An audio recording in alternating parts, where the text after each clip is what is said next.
tiap pertemuan apa saja nanti yang akan kita bahas. Jadi untuk pertemuan pertama ini ya, kita ke pertemuan ke-8 ya setelah UTS. Itu ada kontrak perkuliahan, kemudian ada pendahuluan tentang senyawa metabolis sekundernya dari organisme laut, kita lakukan secara Zoom. Kemudian minggu depan, karena semua masuk ya, tidak ada hari libur, kita lakukan secara offline. Jadi nanti tiap kelas masing-masing ya, sesuai jadwal tentang senyawa khas yang ada di organisme laut. Jadi nanti kita bahas tentang itu. Kemudian nanti ke pertemuan ke-10 itu hari Jumat libur lagi. Jadi nanti saya kasih tugas saja biar sama ya, daripada nanti susah cari harinya. Jadi pertemuan ke-10 nanti saya kasih tugas untuk dikerjakan. Kemudian pertemuan ke-11 kita lanjutkan tentang senyawa khas dari organisme laut. Itu nanti kita offline juga ya. Ini tidak ada liburnya juga, jadi kita bisa sama semua. Kemudian pertemuan ke-12 ini juga, jadi kita mau membahas tentang teknik sampling dan mungkin metode ekstraksi isolasi sebagian bisa kita bahas di sini, bagaimana cara mengekstraksi organisme laut, kemudian cara mengambil senyawanya bagaimana, itu nanti bisa kita bahas di pertemuan ke-12. Nanti kalau kurang waktunya kita lanjutkan di pertemuan 13.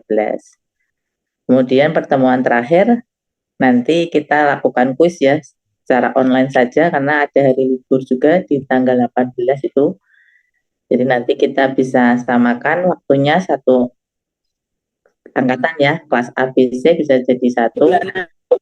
Kita lakukan kuis untuk pertemuan terakhir. Jadi nanti untuk materi setelah UTS ini materinya seperti itu. Jadi nanti setelah itu ada nilai UAS, berarti ada nilai UAS, nilai kuis, dan ada nilai tugas dari saya. Begitu. Ada yang mau ditanyakan dulu untuk kontrak perkuliahannya? Jelas ya? Jelas, Bu. Ya.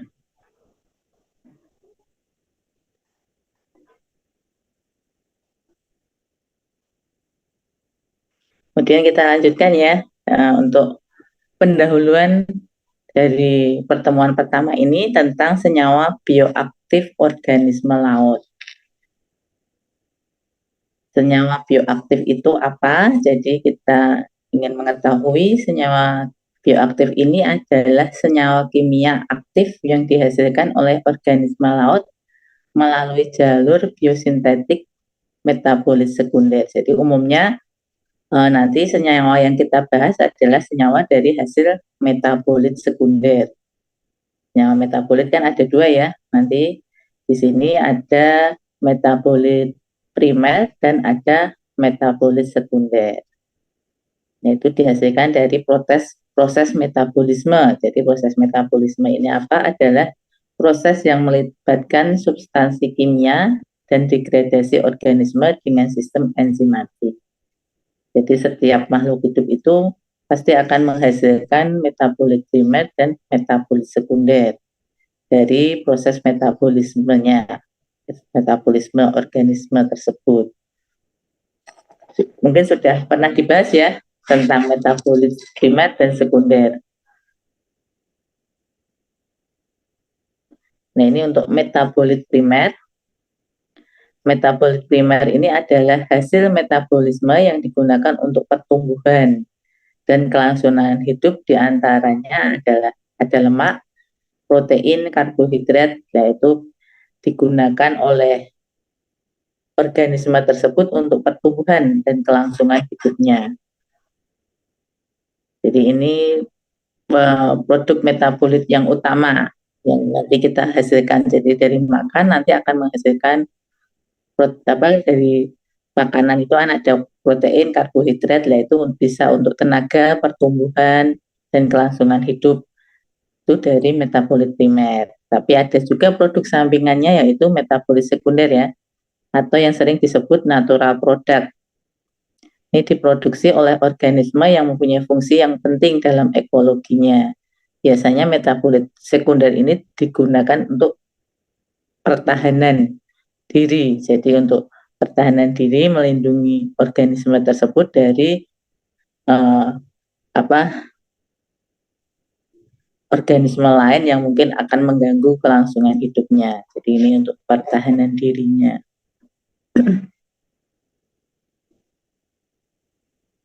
Ini metabolit tadi ya. Jadi ada proses metabolit. Metabolisme itu ada metabolit primer, ada metabolit sekunder. Metabolit primer ini ada enzim, vitamin, alkohol, karbohidrat, asam amino, asam organik. Metabolit sekunder ada golongan fenolat, atropin, alkaloid ya, yang sudah sering kita pelajari, terpenoid, antibiotik, biopolimer. Jadi ada golongan-golongan itu ya, golongan alkaloid, flavonoid, tanin, nah itu masuknya semua metabolit sekunder. Sudah dapat toh untuk apa farmakognosi ya atau fitokimia tentang metabolit sekunder? Sudah belum? Sudah. Oh sudah ya. Jadi sudah tahu ya kalau untuk eh, misalnya flavonoid, flavonoid ini salah satu golongan dari metabolit sekunder ya. Itu flavonoid ini cirinya apa? Jadi dia punya rantai utamanya apa? C5, dari C6, C3, C6 ya. Itu untuk flavonoid. Di flavonoid ini cukup besar juga. Jadi salah satu contoh dari flavonoid itu misalnya quercetin, itu kan maksudnya flavonoid. Kemudian ada rutin, nah itu flavonoid juga. Kemudian ada juga alkaloid yang sering sudah dipelajari. Jadi alkaloid ini banyak juga jenisnya. Ciri khas dari alkaloid ini adalah punya gugus N ya. Jadi ada asam amin apa aminnya gugus amin di sini. Kemudian ada juga terpenoid. Terpenoid ini juga salah satu golongan senyawa metabolit yang besar. Jadi ada monoterpen, ada diterpen, ada triterpen, kemudian ada apalagi triterpen, tetraterpen ya. Nah, itu tergantung jumlah C-nya. Kalau terpenoid ini kan struktur dasarnya isopren, C5 berapa? C2, C5 ya. C-nya jumlahnya 5. Jadi kalau monoterpen dan sesquiterpen ini masuknya golongan minyak atsiri. Jadi minyak atsiri itu salah satu golongan dari terpenoid. Kemudian ada diterpen, ada triterpen, triterpen steroid ini juga masuknya golongan terpenoid. Kemudian ada tetraterpen. Ini C-nya yang paling banyak ya, C40. Itu terpenoid. Salah satu golongan yang paling besar juga. Itu untuk metabolit sekunder. Kemudian fungsi metabolit sekunder ini untuk apa dari organisme laut? Jadi fungsi utamanya itu mencegah dan mempertahankan diri dari serangan predator. Jadi apa kehidupan di laut itu kan sangat beragam ya. Jadi dari eh, ketinggiannya, jadi kedalamannya, ada laut dalam, ada laut yang kedalamannya berapa, ada yang permukaan, nah itu beda-beda predatornya. Nah, jadi tiap organisme pasti punya akan menghasilkan suatu metabolit yang bisa melindungi dirinya dari serangan predator. Kemudian untuk media kompetisi, kemudian juga bisa untuk mencegah infeksi bakteri. Jadi di laut itu mikroorganismenya sangat beraneka ragam juga. Sehingga kita butuh untuk mempertahankan diri agar tidak terinfeksi bakteri atau mikroba lainnya. Jadi fungsinya metabolit sekunder ini juga untuk mencegah infeksi bakteri.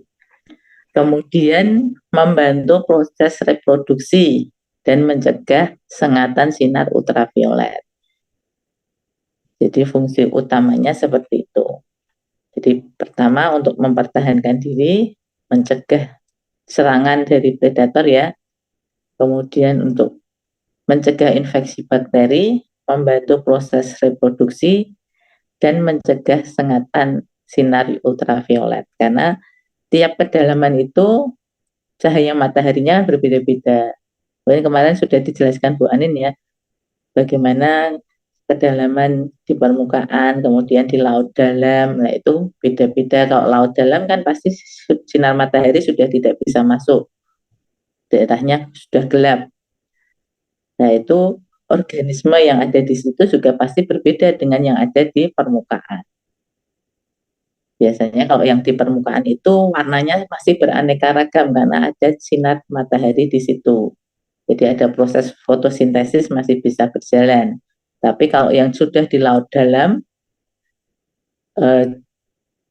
kondisinya dingin, pasti sangat dingin, kemudian cahaya matahari tidak ada, sangat gelap. Nah, yang bisa bertahan di situ juga pasti organismenya yang sangat kuat di situ.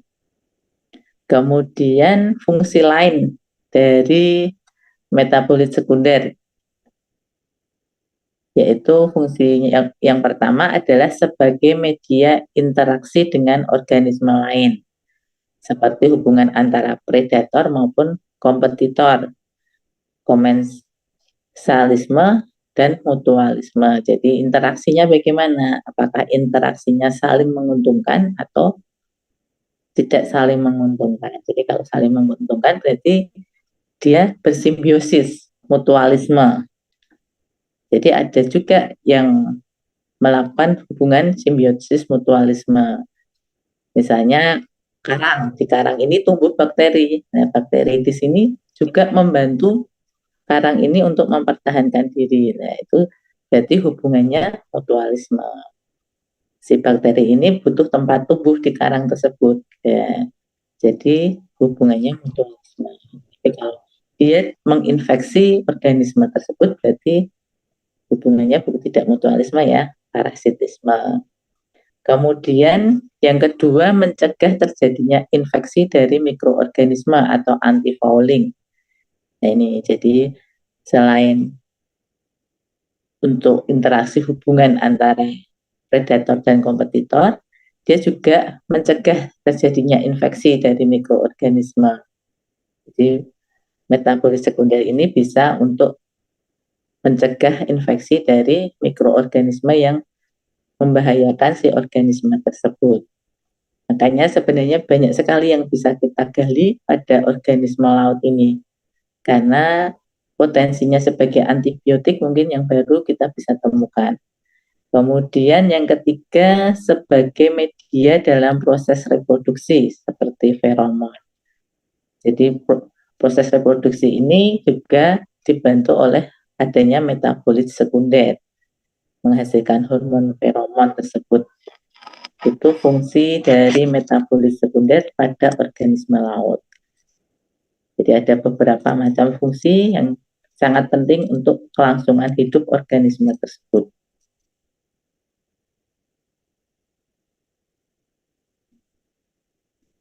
Dan kita lanjutkan. Metabolit sekunder dari organisme laut yang dapat berperan sebagai antifouling telah dapat diisolasi dari beberapa organisme laut seperti bakteri, seagrass, spong, kemudian asidian, briozoa, dan gorgonia. Jadi ini beberapa penelitian sudah berhasil mengisolasi senyawa metabolit sekunder yang bisa bersifat sebagai antifouling atau mencegah bakteri mikroorganisme tadi ya. Yaitu mereka sudah berhasil mengisolasi dari beberapa organisme laut. Termasuk dari bakteri sendiri. Jadi bakteri ini menghasilkan suatu senyawa yang bisa berfungsi sebagai antibakteri untuk bakteri lain, begitu maksudnya. Jadi misalnya si bakteri A ini punya suatu menghasilkan senyawa X. Dan senyawa X ini ternyata bisa digunakan sebagai antibakteri untuk bakteri Y misalnya seperti itu. Berarti senyawa X ini bersifat antibakteri yang dihasilkan oleh bakteri yang tadi itu. Kemudian ada seagrass, kemudian ada spong. Kemarin sudah dipelajari ya, seagrass itu yang bagaimana, spong itu yang bagaimana. Nah, itu beberapa organisme laut yang sudah berhasil diisolasi senyawa metabolitnya. Senyawa metabolit sekundernya ini bisa bersifat sebagai anti-fouling. Kemudian metabolit sekunder banyak dihasilkan oleh organisme laut di laut sesil. Jadi laut sesil itu daerah permukaan ya. Seperti pada seaweed, seagrass, karang, dan lainnya yang merupakan sebuah perspektif baru dalam mencegah pertumbuhan yang besar dari epibion atau fouling dan dapat berpotensi digunakan sebagai antifoulant. Jadi ini beberapa organisme yang sangat potensial untuk digali karena dia menghasilkan senyawa yang sudah bisa bersifat sebagai antifouling. Kemudian keunikan dari habitat laut ini. Jadi laut dengan keunikan ekosistemnya dipercaya menyimpan seabad potensi sumber farmasi baru dengan struktur molekul baru atau suatu struktur molekul yang belum pernah kita temukan, yaitu disebut dengan novelty. Jadi penemuan baru itu disebut dengan novelty. Dan mekanisme farmakologi baru pula. Jadi kita bisa menggali senyawa-senyawa yang belum pernah ditemukan selama ini. Yaitu bisa kita temukan di laut karena keanekaragamannya yang cukup tinggi, biodiversity-nya sangat tinggi. Organisme yang ada di laut. Tempat tumbuhnya kan sudah bermacam-macam itu. Kondisinya juga berbeda-beda. Kemudian organisme yang ada di situ juga sangat bermacam-macam. Jadi misalnya di ekosistem karang saja ya, itu organisme yang hidup di situ banyak. Tidak hanya karang, di situ bisa kita temukan bakteri, bisa kita temukan ikan, bisa kita temukan plankton. Nah, dari satu ekosistem saja sudah beraneka ragam, biodiversity-nya sangat tinggi dibandingkan kalau di daerah terestrial atau daerah daratan ya. Kalau daratan kan hampir sama tuh pertumbuhannya, mungkin cuma dataran tinggi, dataran rendah. Tapi kalau di laut kan berbeda. Nah ini makanya sangat berpotensi untuk kita temukan senyawa yang berkhasiat bisa digunakan sebagai sumber farmasi baru.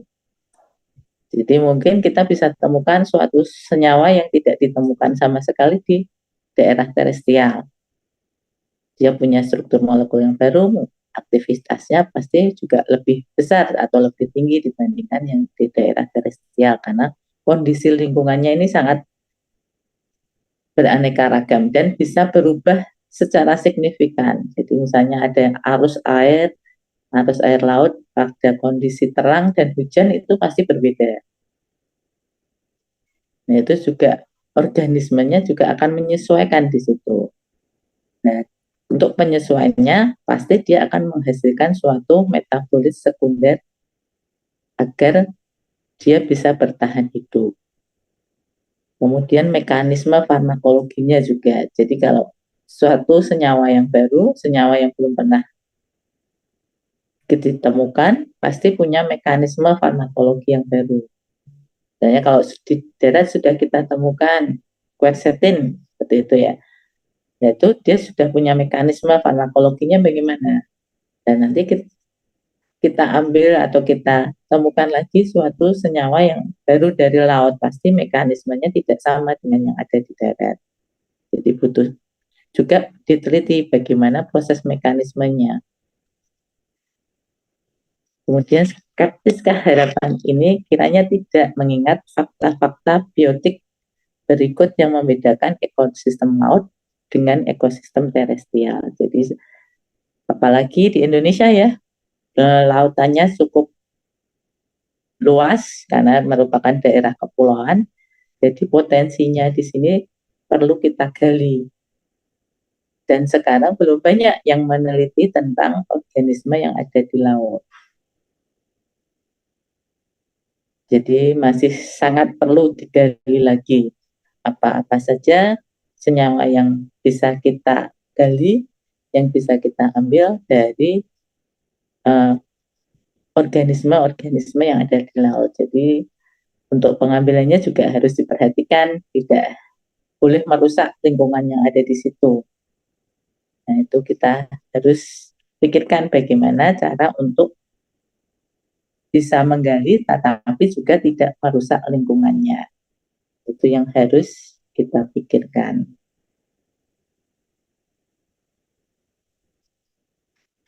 Kemudian yang pertama, di ekosistem lautlah bagian terbesar biosfer di bumi ini membara. Jadi konsekuensi laut masih menjadi habitat bagi makhluk mulai dari yang paling primitif dan menjadi ekosistem dengan biodiversitas terbesar. Jadi hampir berapa persen bumi ini kan lebih besar lautnya daripada daratnya. Jadi kan jumlah ekosistemnya pasti lebih besar yang ada di laut. Makhluk hidupnya di situ dari yang kecil, dari mikroorganisme, plankton, makanan-makanan itu ya, ikan itu kan plankton juga kecil-kecil, mikroalga, kemudian ada alga, ada karang, bermacam-macam jenis organisme yang ada di situ. Kemudian yang kedua, ekosistem laut unik karena proses komunikasi, pengiriman signal, proses makan, dan pertahanan dari makhluk hidup laut kesemuanya berlangsung di air. Jadi karena ada kolam kolam air ya di situ kan, di laut kan pasti tergenang air. Nah, proses komunikasinya, pengiriman signal, proses makan dan pertahanan diri makhluk hidupnya pasti berbeda dengan yang ada di darat. Kemudian yang ketiga, variasi dan kompleksitas makro dan mikroorganisme laut lebih besar dari ekosistem lainnya. Jadi sangat kompleks dari yang ukurannya mikroorganisme, kemudian ada yang lebih besar sedikit lagi, ada yang paling besar juga ada yang makro. Itu lebih kompleks dibandingkan ekosistem yang ada di darat. Dengan kata lain, makhluk laut mempresentasikan keragaman genetik atau filogenetik dan keanekaragaman kandungan kimia yang kompleks pula. Jadi karena dia kompleks, pasti keanekaragaman genetiknya juga beraneka ragam. Dari yang mikroorganisme, misalnya bakteri, kemudian ada yang fitoplankton, ada yang mikroalga, ada yang makroalga. Itu keanekaragaman genetiknya bermacam-macam. Dan nanti dia akan melakukan proses metabolit sekundernya juga menghasilkan senyawa yang beraneka ragam juga.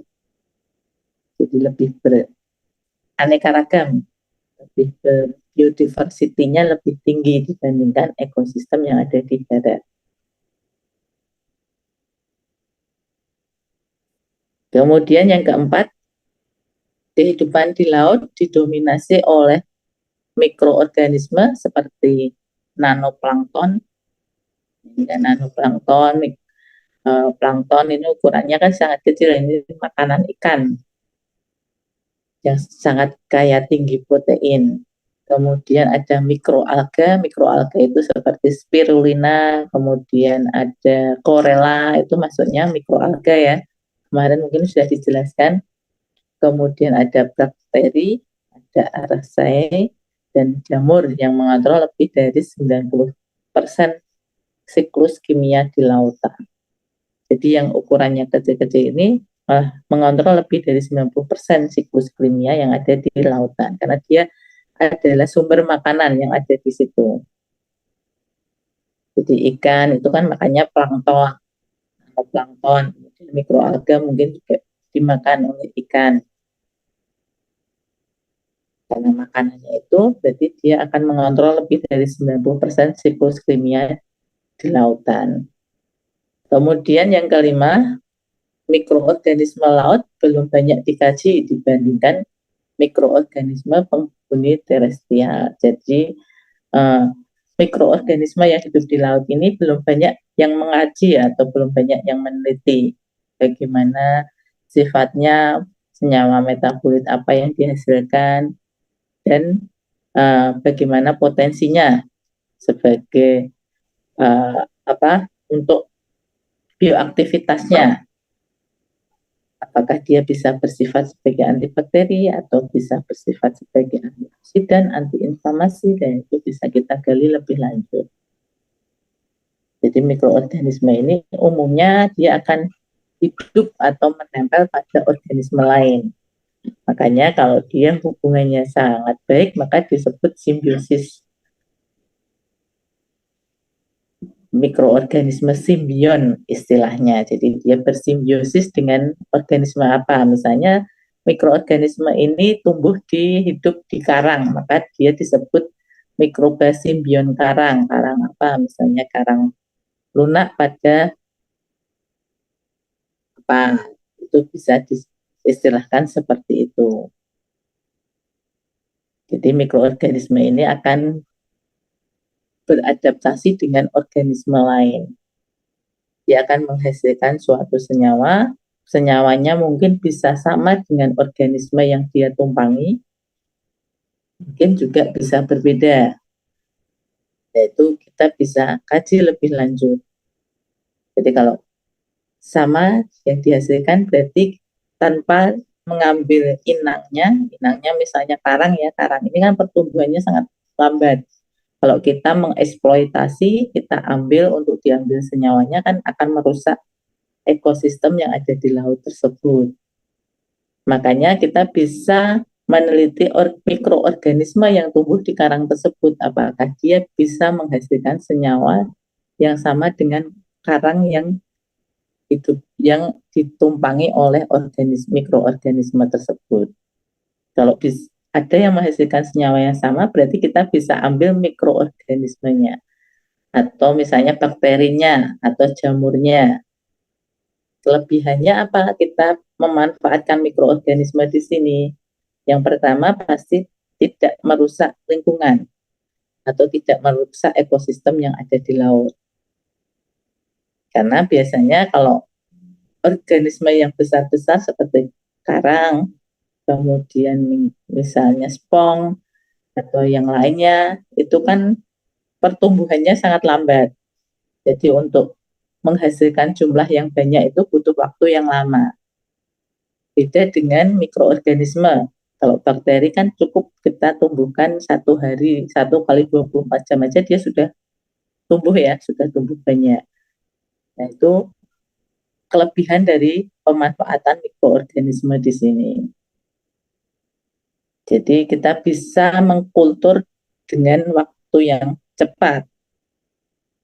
Kemudian yang kedua tadi tidak merusak, yang pertama tadi tidak merusak lingkungan. Kemudian yang kedua adalah pertumbuhannya cepat mikroorganisme di sini. Dan biasanya senyawa metabolit yang dihasilkan itu lebih sederhana atau tidak kompleks untuk mikroorganisme. Jadi untuk mengisolasi senyawanya akan lebih mudah kalau kita memanfaatkan mikroorganisme laut. Yaitu kelebihan-kelebihan yang bisa kita dapatkan kalau kita memanfaatkan mikroorganisme. Jadi tadi tanpa merusak ekosistem tersebut, kemudian yang kedua pertumbuhannya sangat cepat ya. Jadi kalau kita mau memanfaatkan bakteri, cukup kita masuk ke kasih media 1 kali 24 jam pasti sudah tumbuh di situ. Kalau kita butuh banyak, paling lama 7 hari atau berapa, paling tidak butuh berbulan-bulan atau bahkan tidak butuh bertahun-tahun. Jadi cukup waktunya cukup pendek untuk menumbuhkan organisme tersebut. Kemudian yang ketiga, senyawa yang dihasilkan tidak kompleks. tidak seperti organisme-organisme yang besar.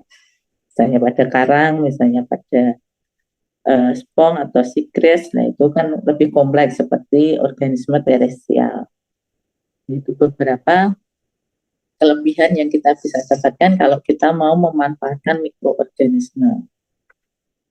Mungkin dari sini ada yang ditanyakan dulu, pendahuluan dulu ya untuk senyawa metabolit dari organisme laut dan apa-apa kelebihan dari situ.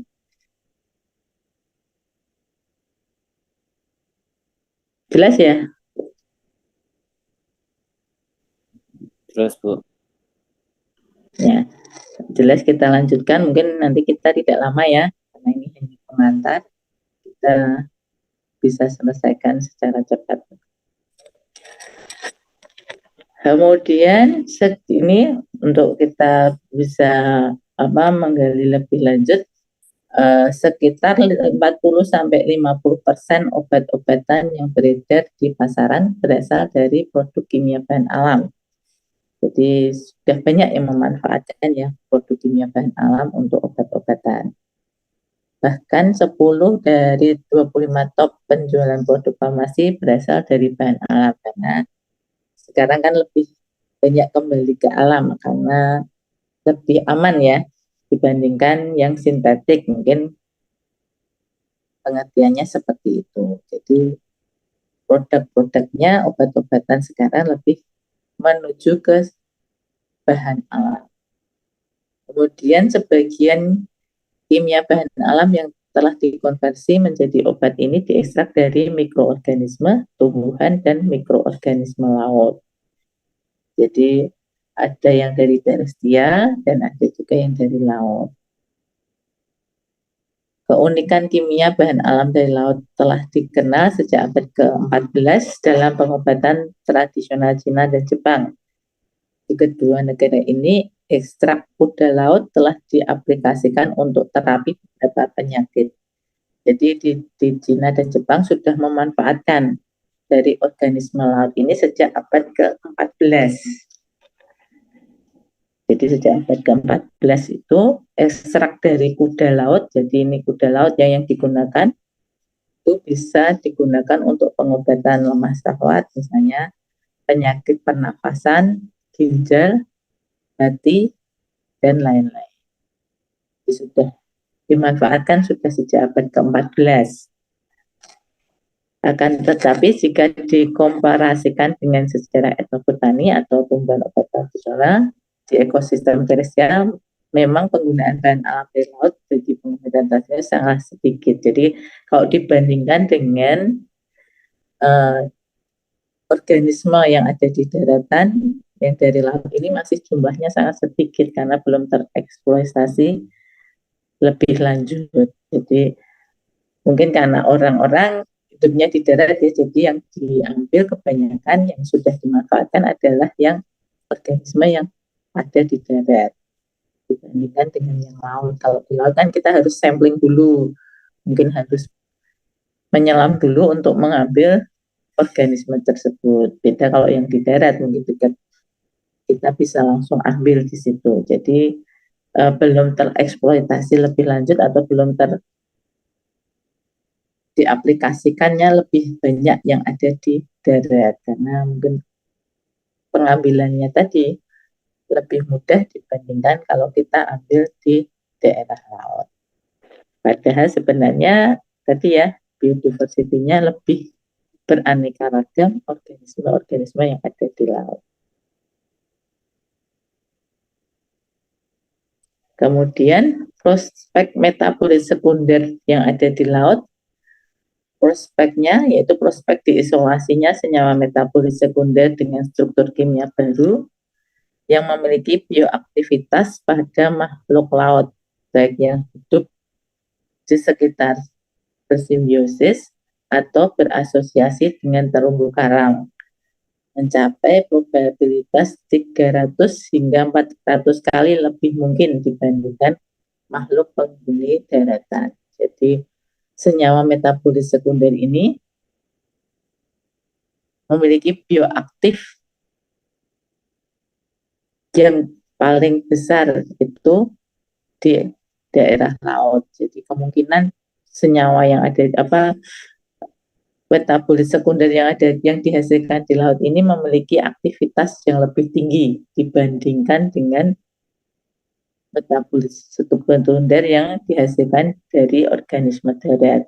Kemungkinan probability-nya 300 sampai 400 kali lebih besar dibandingkan yang ada di darat. Jadi aktivitasnya lebih tinggi.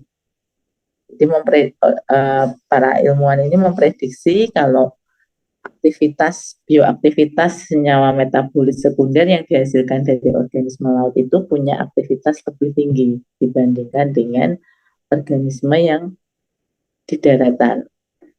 Jadi metabolit sekunder yang dihasilkan oleh organisme yang ada di darat. Kemudian hingga saat ini para ahli taksonomi laut baru berhasil mengidentifikasi 10% dari biodiversitas makhluk hidup penghuni terumbu karang. Jadi yang baru bisa diidentifikasi itu hanya 10%.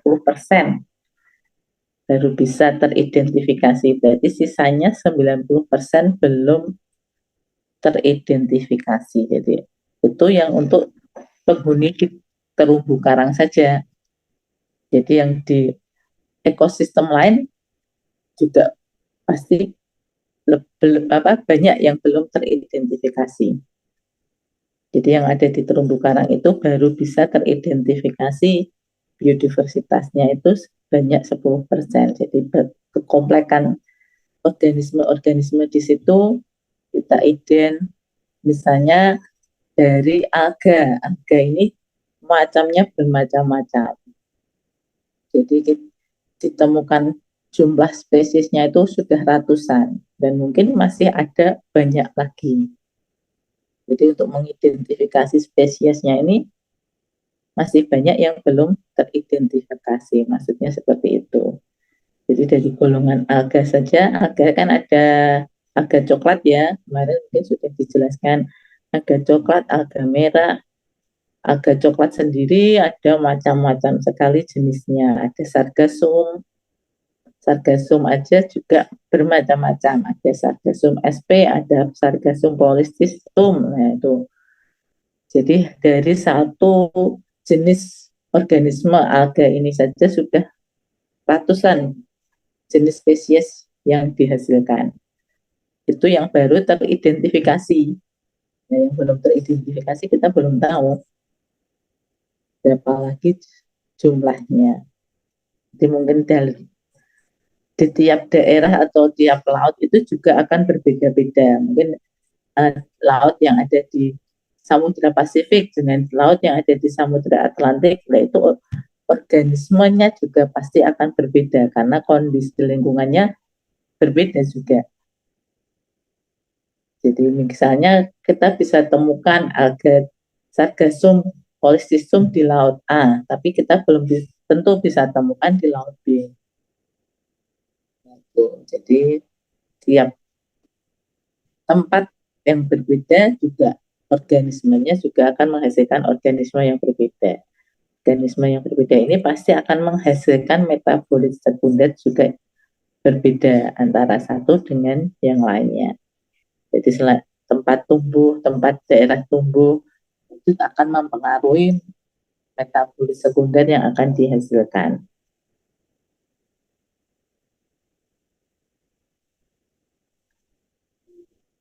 Jadi bisa dibayangkan demikian meganya potensi kimia bahan alam yang bisa digali dari laut. Di ekosistem terumbu karang saja masih belum terkuak sepenuh isinya yang ada di situ, organismenya apa saja belum bisa kita identifikasi. Jadi baru 10%. Jadi ada 90% yang belum teridentifikasi. Kemudian karakter abiotik laut tak hanya berbeda secara parsial atau horizontal antar wilayah pesisir dan lepas pantai, tetapi juga bervariasi secara vertikal. Jadi tidak hanya berbeda wilayah, tapi satu wilayah pun dari tingkat kedalamannya dia juga akan berbeda atau bervariasi tadi. Jadi di daerah permukaan misalnya ada permukaan 1 sampai 200 meter, nah itu pasti akan berbeda dengan yang ada di laut dalam. Misalnya yang sudah 1.000 meter di bawah permukaan laut, nah itu sudah bervariasi, pada satu tempat saja sudah bervariasi, apalagi dengan berbeda-beda tempat. Jadi tidak hanya secara horizontal tiap wilayahnya ya, tapi secara vertikal pun akan berbeda-beda organismenya yang hidup di situ. Karena tadi pengaruh intensitas cahaya, kemudian arus air laut, bermacam-macam yang bisa mempengaruhinya. Mungkin sekarang ada juga yang mempengaruhi, yaitu pencemaran. Jadi daerah laut yang tercemar sama yang tidak, pasti sekarang mikroorganismenya juga akan berbeda. Jadi organisme mungkin bisa sama, tapi metabolit sekunder ini yang dihasilkan pasti akan berbeda. Yang di daerah tercemar pasti akan menghasilkan senyawa metabolit yang punya aktivitas lebih kuat, karena dia harus bertahan hidup di daerah yang tercemar dibandingkan yang kondisi lingkungannya yang masih belum tercemar. Jadi ini saya pernah meneliti, jadi antara eh, Pulau Panjang di daerah Jepara dengan organisme yang ada di Karimun Jawa. Karimun Jawa ini kan masih lumayan ya, belum banyak tercemar dibandingkan kalau yang di daerah Jepara. Nah itu aktivitas senyawa yang dihasilkan ternyata berbeda aktivitasnya. Jadi aktivitasnya lebih tinggi yang di daerah Pulau Panjang, karena dia kondisi daerahnya sudah tercemar air lautnya. Jadi dari kita cek air laut di situ, ternyata berbeda juga dengan air laut yang ada di Karimun Jawa. Jadi daerah yang masih bersih sama yang sudah tercemar, ini senyawa yang dihasilkan ternyata juga berbeda.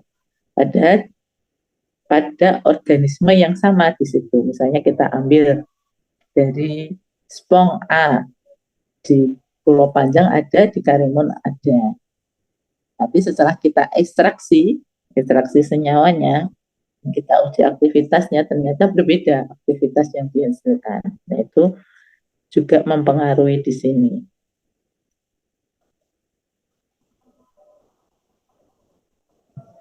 Selanjutnya, untuk terumbu karang, wilayah Indo-Pasifik atau di daerah Indonesia, Filipina, Australia Utara, Papua Nugini, dan Fiji, dan lain-lain, menghabitati lebih banyak spesies koral dan makhluk lainnya penghuni ekosistem terumbu karang daripada ekosistem terumbu karang di wilayah lain di bumi ini.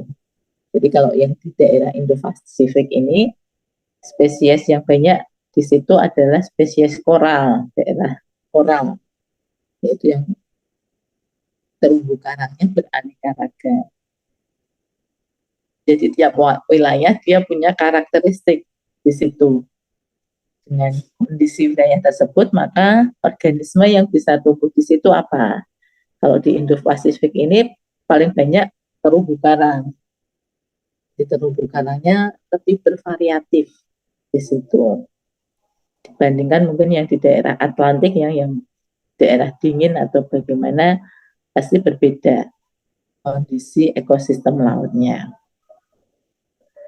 Apalagi kalau ditelaah relung ekologi spesifik laut lainnya, seperti hidrotermal, laut dalam, langguna, dasar laut, penyembur gas metan, jadi paling dasar, kemudian laut Antartika dan Arktika, hutan mangrove, dan lain sebagainya, akan semakin membuat kita terpana terhadap potensi kimia dan alam laut, mengingat spesifik dan ekstrimnya karakteristik abiotik yang harus diadaptasi oleh makhluk laut penghuni relung. Jadi yang di daerah paling dasar, nah paling dasar ini ada adanya gas metan ini pasti organismenya harus bertahan supaya dia tidak berbahaya adanya gas metan itu. Jadi senyawa metabolitnya yang harus dihasilkan bagaimana supaya dia bisa bertahan karena adanya gas metan di dasar laut, kemudian di laut Arktika dan Arktik yang daerah dingin. Itu harus bagaimana senyawa metabolitnya yang harus dihasilkan supaya bisa bertahan di situ. Jadi tiap kondisi di sini akan menghasilkan senyawa metabolit yang berbeda-beda karena dia harus bertahan pada kondisi lingkungan yang berbeda-beda.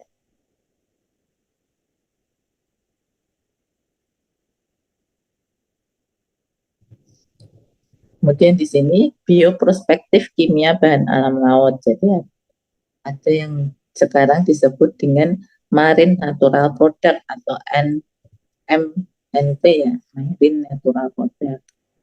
Jadi dari marine organisme, jadi organisme-organisme laut yang ada di laut, apa saja misalnya ini ada karang, ada tanaman laut ya, seagrass atau apa, terus ini ada terumbu karang, ini ada soft coral, kemudian ada udang, ikan, dan lain-lain. Nah, organisme laut ini akan menghasilkan senyawa atau metabolit sekunder. Nah, metabolit sekundernya itu disebut dengan marine natural product.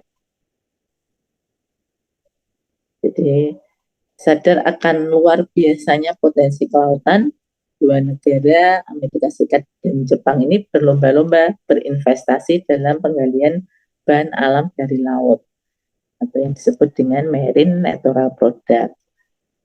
Untuk di negara Jepang sendiri dia menginvestasikan sebesar 1 miliar per tahun, jadi 80% berasal dari industri. Jadi Jepang ini memang untuk lautnya dia kuat ya, dari produksi bahan lautnya, kemudian untuk marine natural productnya ini juga menginvestasikan dana yang cukup besar. Jadi para pakar bahan alam Jepang mengekstraksi 100 spesies spong. Jadi spong sendiri ini jumlahnya juga bermacam-macam. Peneliti dari Jepang sudah mengekstraksi sebanyak 100 spesies. Jadi ini ada 100 spesies yang diekstrak dan menemukan 20% dari spong tersebut mengandung senyawa bioaktif yang unik. Jadi dari 100 spesies 20%, jadi sekitar 20 spesiesan ya, dia menghasilkan senyawa yang unik. Yang unik jadi yang tidak ditemukan pada organisme sebelumnya. Jadi mungkin hanya ditemukan pada spong spesies tertentu, misalnya senyawa A baru ini hanya ditemukan pada spong C misalnya. Jadi tidak ditemukan pada spong-spong yang lain atau organisme yang lain. Jadi kalau kita ingin mengambil senyawa A tersebut harus mengambil dari spong tersebut. Jadi senyawanya unik, hanya ditemukan atau khas ditemukan di situ. Kemudian Amerika Serikat yang berinvestasi lebih kecil, jadi Amerika Serikat juga melakukan investasi ya untuk MNP ini, telah menuai sukses dengan dipatenkannya sebanyak 170 senyawa bioaktif baru sejak tahun 83, jadi sudah lama sekali menginvestasikan untuk marine natural product ini. Jadi sudah menemukan sebesar 170 senyawa baru dari organisme laut. Jadi 170 senyawa ini tidak ditemukan di organisme darat, hanya ditemukan di organisme laut. Dan tadi di Spong juga ya, sebanyak 20% dari 100 spesies.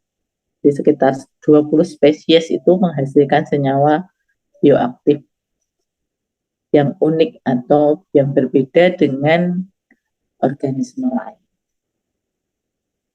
Jadi misalnya Chitosan ini salah satu produk metabolit primer ya yang sudah banyak dimanfaatkan. Yang kita bisa temukan hanya pada udang, yaitu hanya pada kepiting. Jadi di organisme darat tidak bisa kita temukan namanya kitosan. Misalnya juga ada fukosantin. Fukosantin ini pigmen atau golongan karotenoid yang bisa kita temukan hanya pada apa alga coklat atau sargassum misalnya seperti itu. Jadi senyawa-senyawa yang khas yang hanya bisa ditemukan pada organisme laut. Ini untuk contoh beberapa obat dari metabolis sekunder yang sudah ditemukan yang berasal dari laut. Ini ada ARA. ARA ini terdiri dari pidarabin tebio itu merupakan obat antivirus, dan ARA-C ini ada citarabin, alesan, adisil, obat anti kanker hasil sintesis analog yang dikembangkan dari senyawa pandu yang diisolasi dari spong jenis Cryptotetia cipta ya, ini salah satu jenis spong yang menghasilkan senyawa untuk antivirus dan anti kanker. Nah, spong ini dikoleksi di Laut Karibik pada tahun 50-an, sudah lama ya. Adalah beberapa contoh obat-obatan yang dikembangkan dari bahan alam laut yang telah sukses dikembangkan secara komersial. Jadi ini sudah diproduksi secara komersial, sudah digunakan untuk bahan obat. Itu untuk yang ARA ya tadi ya, dari spong. Kemudian ada juga ini ziconotid ya, agen pembunuh rasa sakit yang diisolasi dari Conus magnus. Nah, ini telah menjalani uji klinis fase 3 atau fase akhir, dikembangkan oleh Elan Pharmaceutical dan Ectainascidin 743 sebagai anti kanker yang diekstrak dari Ectainascidia turbinata atau tumiket, juga sedang menjalani uji klinis fase 3 dibarengi dengan lusinan senyawa bioaktif lainnya, baik yang berada pada uji klinis fase 1 dan 2 maupun masih dalam tahap evaluasi preklinis, serta diisolasinya ratusan senyawa bioaktif baru dari laut setiap tahun, menambah panjang cerita keunikan yang berasal dari potensi bahan alam laut. Jadi ini yang sudah diproduksi untuk obat contohnya. Kemudian ada satu lagi ini dari cephalosporin. Itu adalah antibiotik yang awalnya diisolasi dari jamur Cephalosporium sp yang berasal dari laut yang dikoleksi dari Italia ya pada tahun 40-an. Jadi ini jamur ini hidupnya di laut. Jamur ini menghasilkan senyawa antibiotik cephalosporin ini. Nah, ini sudah diproduksi ya, sudah diproduksi sebagai obat, jadi sudah melalui uji klinis sampai uji akhir dan sudah dikomersialkan. Itu contohnya. Ini sampai sini ada yang ditanyakan? Belum, Bu. Belum, sudah jelas ya untuk pendahuluannya? Iya, Bu. Ya. Jadi mungkin untuk pendahuluannya sampai situ dulu sebelum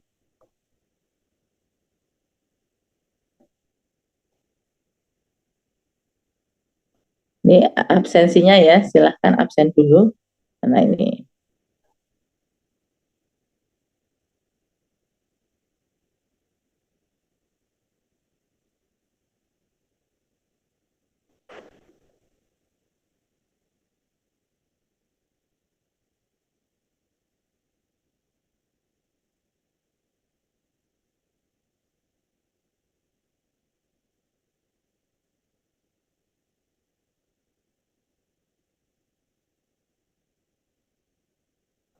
Saya share absennya ya. Baik, Bu.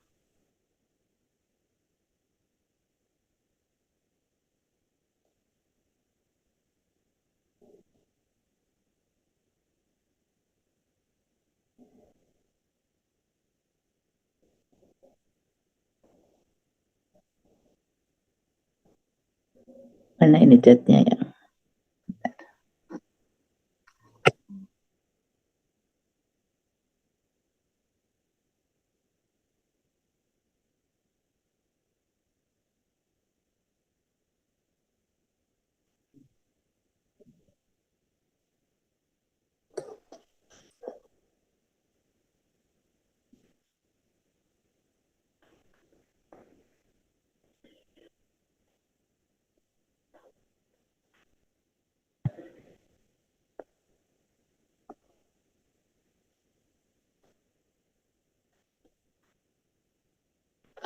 Ya, silahkan absen dulu.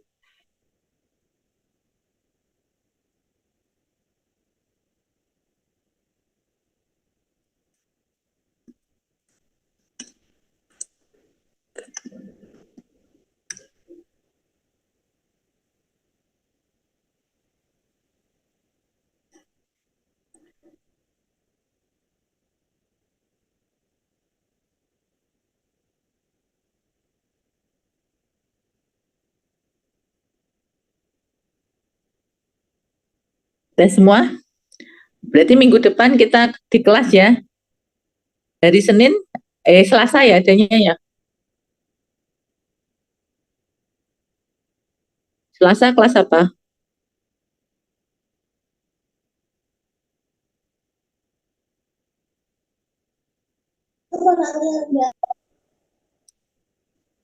Selasa, terus apa lagi? Rabu ya, sama Jumat. Iya, Bu. Ya, di minggu depan kita lanjutkan di kelas ya. Tiap kelas masing-masing, tiap jadwalnya. Sudah semua? Ya, Bu. Ya, kalau sudah saya akhiri ya pertemuan hari ini. Silahkan jangan lupa absen dulu. Assalamualaikum warahmatullahi wabarakatuh. Waalaikumsalam Waalaikumsalam warahmatullahi wabarakatuh. Terima kasih, Bu. Terima kasih, Bu. Terima kasih, Bu.